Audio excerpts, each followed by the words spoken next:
सच्चिदानंद घन भगवान की जय। 2 मिनट अपनी वाणी को भगवान के संकीर्तन से शुद्ध करें।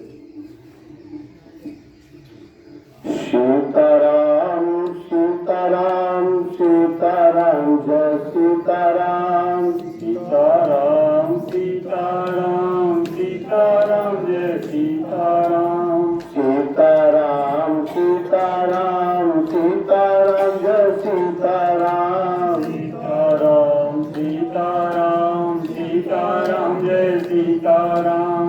राधे श्याम राधे श्याम राधे श्याम जय राधे श्याम राधे श्याम राधे श्याम राधे श्याम जय राधे श्याम राधे श्याम राधे श्याम राधे श्याम जय राधे श्याम राधे श्याम राधे श्याम राधे श्याम जय राधे श्याम। बोलिए शंकर भगवान की जय। आज की सभा के अध्यक्ष पद पर हमारे संत भगवान कुशल संचालक जी हमारे शास्त्री जी एवं संत भगवान दूर दराज से आए हुए हमारे सत्संगी भाई मातृशक्ति सभी के लिए दास का ओम नमो नारायण। बहुत सुंदर प्रश्न चल रहे हैं। ज्ञान भक्ति, ज्ञान और भक्ति ये एक दूसरे के पूरक है। बिना ज्ञान के भक्ति नहीं हो सकती है और बिना भक्ति के ज्ञान भी अधूरा है। भक्ति को सरल बताया है, ज्ञान जैसे हमारे ज्ञानी पुरुष किसी चीज के मंत्र बोलेंगे या कोई भी शब्द कहेंगे तो सोच और विचार के कहेंगे कि कहीं हमारी कहीं एक मात्रा या कोई बिंदी हमारी कहीं गलत न हो जाए, क्योंकि उस शब्द का अर्थ का अनर्थ हो जाएगा। और भक्ति सरल है और भक्ति है नम्रता सरलता। हम अपने को बहुत एक तुच्छ छोटा मानने लग जाए। जब मथुरा भगवान श्री कृष्ण चले गए थे, कल्कि कहके और वर्षों निकल गई, तब भगवान श्री कृष्ण ने उद्धव को भेजा था कि आप जाकर के देखे गोपियां की क्या हालत है। तो उद्धव को ज्ञान था, ज्ञान का बहुत कुछ उन्हें अंदर ऐसा करते कि मेरे अंदर ज्ञान है, तो उस ज्ञान को खत्म करने के लिए गोपियों के पास भेजा। तो जब गोपियों का प्रेम जब उद्धव ने देखा तो नतमस्तक होकर के वो हार मान गए। तो भक्ति के सामने ज्ञान छुप जाता है। ज्ञान और भक्ति में आप ऐसे समझे कि ज्ञानी पुरुष एक दीपक की लौ के जैसा है और भक्ति है एक मणि के प्रकाश जैसा है। दीपक की लौ अगर कहीं से तेज हवा आ जाए तो वो बुझ सकती है। मणि की प्रकाश आंधी और तूफान चलने लगे फिर भी बोझो नहीं सकती है।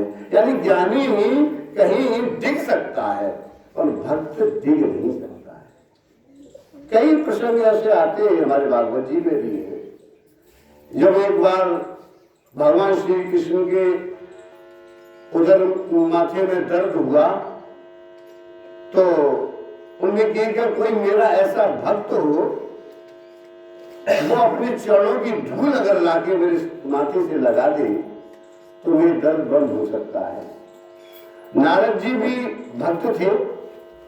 नारद जी ने सोचा कि मैं अपनी चरणों की धूल अगर इनके सिर पर लगाऊंगा तो नरकों में जाने कितने नरकों में मैं पड़ा रहूंगा, मैं ऐसा नहीं कर सकता। तब वो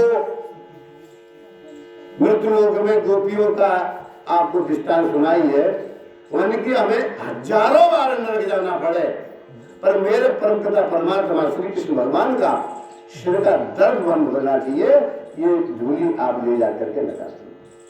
तो भक्ति का ऐसा असर है कि भक्ति के आगे ज्ञान मस्तक हो जाता है और ज्यादा न कह करके आप सब ज्ञानी पुरुष हैं, सब समझदार हैं। मैं एक बात और सूक्ष्म में कि देखो भक्ति और ज्ञान तो है ही, पर संसार में जो भी कुछ दिखाई दे रहा है आप उसको परमात्मा ही समझे। उस परमात्मा के अलावा दूसरा समझे नहीं। अनन्य भक्ति जिसे कह रहे थे हमारे महाराष्ट्र भैया, अनन्य भक्ति। दो भाई थे और एक भाई गाड़ी लेकर के हाथ करके चला जा रहा था तो एक भाई कहने लगा कि भाई ये गाड़ी कहां ले जा रहे हो? बोले गाड़ी है कहां? तो आप हाथ कर ले तो जा रहे हो गाड़ी, और क्या है गाड़ी नहीं है तो? ये नहीं गाड़ी तो है नहीं, ये गाड़ी नहीं तो और क्या है? कि नहीं गाड़ी नहीं। जब दोनों में बहस होने लगी ऐसे महापुरुष बोले ऐसा है कि गाड़ी नहीं है तो फिर ऐसा करो, अगर आप हार गए तो 10 थप्पड़ तुम्हारे मुंह में मैं लगाऊंगा और मैं जीत गया तो 10 थप्पड़ आप लगा देना। एक दूसरे में गाड़ी है, वो कह रहा गाड़ी नहीं है, वो कह रहा गाड़ी है। बोले कैसे गाड़ी है बताओ? ये यहाँ कर रहे हो गाड़ी ऐसे भी, आप इस गाड़ी पे हाथ धर के बताओ। उसमें बैल जहां जुड़े होते हैं उस जुआ पे हाथ रखा। बोले गाड़ी है कि नहीं? जुआ है। गाड़ी की पहिया पे हाथ रखा कि नहीं? ये पहिया है। बांसबल्ली पटरी पे हाथ रखा कि बांसबल्ली पटरी है। मुझे ये बताओ गाड़ी है कहां? गाड़ी नहीं। हार गए? बोला हार गया। अब मुंह में 10 थप्पड़ लगाने। हमारे शास्त्री बोले कि आप मुंह में 10 थप्पड़ लगाने लगा दीजिए, पर एक बात याद रखना, थप्पड़ मेरे गाल पे नहीं लगना चाहिए, थप्पड़ मेरे होठ पे नहीं लगना चाहिए, थप्पड़ मेरी चमड़ी पर नहीं लगना चाहिए, थप्पड़ मेरी जीभ और दांत पर नहीं लगना चाहिए। अगर कहीं मुंह हो तो तू थप्पड़ लगा दे। ये संसार जिसे हम आप संसार कह रहे हैं, कहां है संसार? किसी में हाथ धर के आप लोग कोई नहीं बता सकता ये संसार है? कोई कह सकता है? हाथ रख के बता सकता है ये संसार है? संसार नहीं है, यही हमारी और आपकी भक्ति है। यही इसीलिए हम और आप यहाँ सत्संग में आते हैं। जब तक हम इस बात को नहीं समझ पाएंगे, नहीं अपने अंदर धारण करेंगे, तब तक हमारा अधूरा ज्ञान रहेगा। बोलिए सच्चिदानंद घन भगवान जय सीताराम। बहुत बहुत साधुवाद। मुझे रामवीर सिंह जी के वक्तव्य से प्रसंग याद आ गया। राधा बाबा महापुरुष हुए हमारे यहाँ सेठ जयदयाल गोविंदा जी। ये भी जयदयाल गोविंदा जी भी पहले निर्गुण निराकार के उपासक थे, द्वितीयोनास थे, ब्रह्मई को द्वितीयोनास थे। लेकिन बाद में कैसे क्या हुआ, कृष्ण भक्त हो गई। गोरखपुर में 1924 में गीता प्रेस की स्थापना जी के द्वारा सेठ जयदयाल गोविंदा। अच्छा, राधा बाबा भी निर्गुण निराकार ब्रह्म के उपासक, तो साकार को मानते नहीं थे।